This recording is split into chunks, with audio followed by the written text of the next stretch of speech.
El Señor esté con ustedes. Y con tu espíritu. Evangelio de nuestro Señor Jesucristo según San Juan. Gloria a ti, Señor. Al atardecer del primer día de la semana, los discípulos se encontraban con las puertas cerradas por temor a los judíos. Entonces llegó Jesús y poniéndose en medio de ellos les dijo: «La paz esté con ustedes». Mientras decía esto, le mostró sus manos y su costado. Los discípulos se llenaron de alegría cuando vieron al Señor. Jesús les dijo de nuevo: «La paz esté con ustedes. Como el Padre me envió a mí, yo también los envío a ustedes». Al decirles esto, sopló sobre ellos y añadió: «Reciban el Espíritu Santo. Los pecados serán perdonados a los que ustedes se los perdonen y serán retenidos a los que ustedes se los retengan». Tomás, uno de los 12, de sobrenombre el Mellizo, no estaba con ellos cuando llegó Jesús. Los otros discípulos le dijeron: «Hemos visto al Señor». Él le respondió: «Si no veo la marca de los clavos en sus manos, si no pongo el dedo en el lugar de los clavos y la mano en su costado, no lo creeré». 8 días más tarde estaban de nuevo los discípulos reunidos en la casa y estaba con ellos Tomás. Entonces apareció Jesús, estando cerradas las puertas, se puso en medio de ellos y les dijo: «La paz esté con ustedes». Luego dijo a Tomás: «Trae aquí tu dedo, aquí están mis manos, acerca tu mano, métela en mi costado. En adelante no seas incrédulo, sino hombre de fe». Tomás respondió: «Señor mío y Dios mío». Jesús le dijo: «Ahora crees porque me has visto. Felices los que creen sin haber visto». Jesús realizó además muchos otros signos en presencia de sus discípulos que no se encuentran relatados en este libro. Estos han sido escritos para que ustedes crean que Jesús es el Mesías, el Hijo de Dios, y creyendo tengan vida en su nombre. Palabra del Señor. Gloria a ti, Señor Jesús.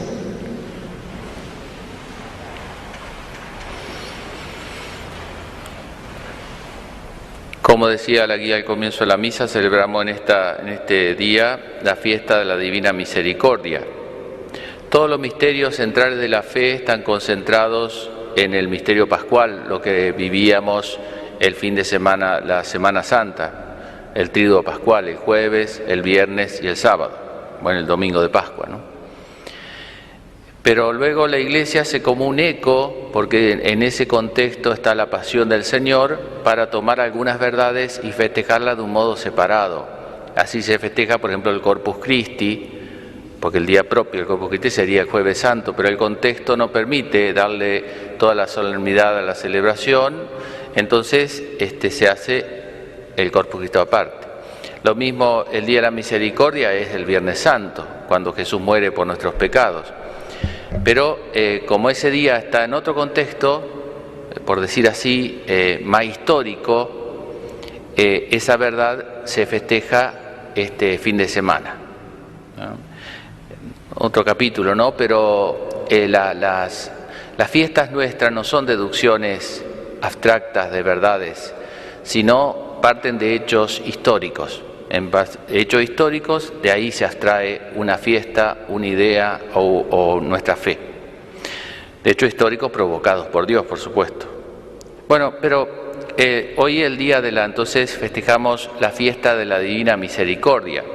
Aunque no sigamos los textos que nos proponen las lecturas de hoy, por cuestiones, no sé, personales, a mí me resulta como muy gráfico cambiar el paradigma y traer la parábola de la misericordia del Padre misericordioso, mal llamada el Hijo pródigo, ¿no es cierto? Porque la parábola que trae ahí San Lucas 15 nos muestra al Padre que perdona. Si recordamos, Jesús dice, ¿no?, que el padre tenía 2 hijos, el menor le pide la herencia, el padre le da la herencia, va, malgasta los bienes, padece necesidad, termina cuidando puercos, recapacita y vuelve y el padre lo perdona, así sin más. Y el hijo mayor que estaba en la casa se enoja con el padre y con el hermano. Ahí vemos, bueno, en fin, hay para toda una vida de meditar ese texto, entre que es una imagen o un símbolo y entre que es palabra de Dios, hay mucho por así para decir. Pero miremos esto, dos cosas fundamentalmente. Una, los distintos momentos de la misericordia del Padre, porque el Padre no solo es misericordioso cuando lo recibe al Hijo al final, sino también es misericordioso cuando permite que ese Hijo sufra y que recapacite. Porque a veces nosotros entendemos, si uno ama a alguien, busca que no se sienta mal. Y bueno, se quedan sin trabajo los dentistas, por supuesto, ¿no? Pero no es exactamente así en la vida. Por supuesto, uno no va a hacer sentir mal a las personas de gusto, pero a veces es la forma como la persona recapacita, a través del sufrimiento. Pero el Padre permite que el Hijo sufra lejos de él. No va el Padre corriendo y no le hace la fiesta en el chiquero, ¿no es cierto? No va y le dice está todo bien, le pone anestesia, no, espera que el Hijo regrese a la casa del Padre. Porque la misericordia no es impunidad, no es que a Dios le da lo mismo todo, obrar bien, obrar mal. Lo que está mal, está mal. Y bueno, la prueba de eso es la muerte de Jesús, ¿no es cierto? El precio que se pagó por nuestro rescate. Entonces Dios permite que sobrevengan males para que vengan bienes mayores, ¿no? Para que uno recapacite y demás. Ahí se nota la misericordia del Padre. Entonces, cuando le da la herencia, cuando permite que sufra y cuando lo recibe perdonándolo, ¿no? Bueno, como nosotros, cuando nos da la vida, nos da la gracia, nos llama a la vida cristiana, es misericordia de Dios. Cuando permite que a veces, por culpa de nuestros actos, uno sufra y a partir de ese sufrimiento uno se pueda arrepentir y volver a Él. Por eso hay que entender bien a veces cuando se habla de castigo de Dios. A veces transponemos en Dios nuestras iras, ¿no? Le hacemos castigar a Dios, castigar allá, en el fondo es nuestra ira. Pero a mí me gusta entenderlo de esta manera. Supongamos que alguien viene y me dice, no toques ese cirio, no toques la llama porque te va a quemar. Entonces yo, como buen cabezón, voy y pongo el dedo en la llama. ¿No? Ahora se cae el cirio, pongo el dedo en la llama. Me quemo. ¿No?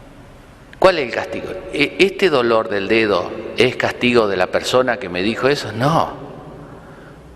Es fruto de mi acción. Ese es el castigo.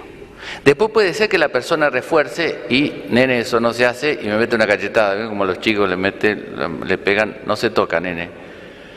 Pero eso es extrínseco, y eso es ocasional en la historia, y para eso tiene que haber algún profeta que diga que esto es castigo de Dios. Pero el castigo de Dios, entre comillas, más común es el que yo les digo, que en el fondo no es castigo de Dios, sino es fruto de nuestras malas acciones. A ver, ¿el padre en la parábola hizo que el hijo pasara necesidad? No, él le dio sus bienes, el otro lo malgastó y padeció necesidad por su culpa, por malgastar sus bienes, por usar mal los dones que Dios le había dado. ¿Entienden? No es que el padre le manda eso, lo permite sí, pero no le manda eso, es fruto de sus actos. Y como es fruto de sus actos, en ese dolor encuentra su sanación. Porque sigamos con el ejemplo. Supongamos que a mí no me duele, ¿no? Supongamos que yo perdí sensibilidad en el dedo y me quemo el dedo completo, pierdo la mano. Gracias a que me duele, yo salvo la mano porque lo saco, porque me duele. Si nosotros obráramos mal y no sentimos nada y no nos sentimos mal y eso no nos hace sufrir, viva la pepa, ¿desde quién va a dejar de obrar mal? Pero el daño va a seguir estando. Por eso existe el dolor y por eso Dios permitió, el Padre misericordiosamente permitió que este hijo padeciera y a partir de ahí volviera a Él. Y cuando vuelve, dice que lo perdona. Y no solo lo perdona, sino que hace una fiesta.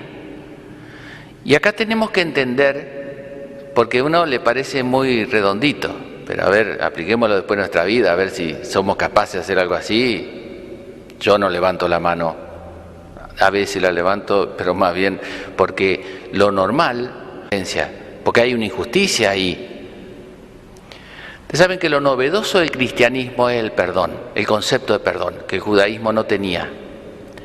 Lo natural, entiéndase bien, ¿no? Naturaleza dejada sin la gracia de Dios, sin este ejemplo de Cristo, es ojo por ojo, diente por diente. Si Él me la hizo, tiene... Y eso no es que sea una cosa abominable, no, porque en justicia se produjo un desequilibrio y lo natural es volver al equilibrio. Por eso el perdón divino no va contra la naturaleza, pero la supera. Humanamente hablando, no es lógico lo que hizo el Padre en la parábola. Lo humanamente hablando hubiera sido eso que todos nosotros sentimos, que a veces no nos animamos a decir, pero es decirle, bueno, sí, yo te perdono, pero bueno, ahora tenés que andar así, porque me hace una más, ¿entendés? Se la hago costar un poquitito. Eso hacemos nosotros y eso hubiésemos hecho nosotros. Y sería lo más natural del mundo. Pero acá está donde sobrepasa el perdón divino a la capacidad humana, y eso es la misericordia de Dios. La misericordia de Dios es tan grande como Dios. Si no, si fuera así, tan redondito, tan clarito, y bueno, a Dios lo metemos en un esquema, re fácil. Ese ya no es Dios. Dios no entra en ningún esquema. En ninguna lógica nuestra entra Dios. Porque entonces ya no es Dios. No entra en nuestra lógica. Ahí rompe la lógica. Y eso fue lo que escandalizó a los judíos. Y eso es lo propio del cristianismo. El perdón. Así sin más. Sin excusas, sin reprimendas, sin condiciones, perdonar. Perdonar lo imperdonable. No dice, bueno, a ver, explícame por qué te... No porque hay excusas pero se necesita ese regalo. ¿Se da o no se da el regalo? ¿Se da o no se da? Y Dios lo da así sin más. El texto que escuchábamos de la segunda lectura de San Pedro, que dice que lo amamos sin verlo, estamos seguros de alcanzar el término de esa fe que es la salvación. Yo digo, pero San Pedro escribe eso, que lo negó a Jesús, San Pablo, que lo persiguió, San Agustín, y nosotros que somos pecadores. Sí, porque cuando Dios perdona, perdona. Yo me quedo tranquilo. Por supuesto que uno es perfecto, como siempre decimos el chiste, ¿no? Pero yo me quedo tranquilo porque si Dios me perdonó, me perdonó. No me va a decir ahí cuando me toque partir, ¿no es cierto? Che, vos, acá no preparaste el sermón. Acá te enojaste con esta doña. No, ya está, yo ya le pedí perdón. Y si Dios me perdonó, me perdonó. El juicio final no va a ser un examen así de todo lo que... Porque si no, ¿quién sobrevive a la prueba? Nadie. Pasa a la Virgen María, a San José y paremos a contar. San Agustín no la pasa, no la pasa. San Pedro, San Pablo, no la pasa ninguno a la prueba. Pero Dios perdona. No hay que decir, che, vos, pero mirá que... No, perdonó. Eso es lo que nosotros nos cuesta a veces entender, porque nosotros no, tenemos siempre un efecto residual, siempre tenemos algún eco en nuestro interior, porque es natural, que no nos deja callar del todo ese mal que nos hicieron, porque nos hirió. Entonces no podemos perdonar con todo nuestro... Tratamos de que lo más profundo de nuestro corazón perdone, pero después hay otros ámbitos en los cuales porque no lo manejamos tampoco. Bueno, pidámosle a Dios la gracia. Lo segundo que iba a decir, van a tener que perdonar que me voy a extender un poco en el sermón. ¿Qué va a hacer? Lo primero es eso, ¿no? La misericordia de Dios con nosotros. Entender correctamente eso, ¿no? Y lo segundo es entender, si entendimos eso, entonces vamos a poder practicar la misericordia con los demás. Al modo humano, que no siempre nos va a salir, que es todo un camino de conversión. Yo se lo digo a ustedes, lo voy a decir en primera persona para que nadie se siente tocado, pero todo nos pasa lo mismo. Cuando uno se encuentra frente a un pecado del prójimo, sobre todo si uno lo ha padecido, si lo padeció otro es re fácil perdonar. Yo perdono a los chinos, bueno, no sé si por el coronavirus, pero lo perdono a los chinos, pero al vecino, al que me robó algo, al que habla mal de mí, bueno, ahí es más difícil, ¿no? Pero uno tiende como a acusarlo interiormente. Cuando uno ve a una persona que comete un pecado, es como que uno le dijese a Dios, mira este otro, mira lo que hace. A veces no lo dice, pero interiormente como que lo acusa, ¿no? A mí me pasa eso. Muchas veces cuando veo males, pecados, defectos, uno aprende a ver la sociedad con un registro moral y tiene ese peligro, ¿no? Y enseguida me viene lo otro, que yo no tengo que acusarlo, yo tengo que interceder por esa persona. ¿Vieron lo que rezábamos recién? Yo confieso ante Dios y ante ustedes, hermanos, que he pecado mucho, por eso ruego a Santa María siempre Virgen, y a ustedes, hermanos, que intercedan por mí. Yo le digo a ustedes, yo soy pecador, intercedan, no me critiquen. No van a encontrar ningún defecto en mí, yo digo así, hablando en general. No, pero no me critiquen, intercedan por mí. Entonces, a mí me ayuda esta ecuación, que nosotros no tenemos que acusar al prójimo.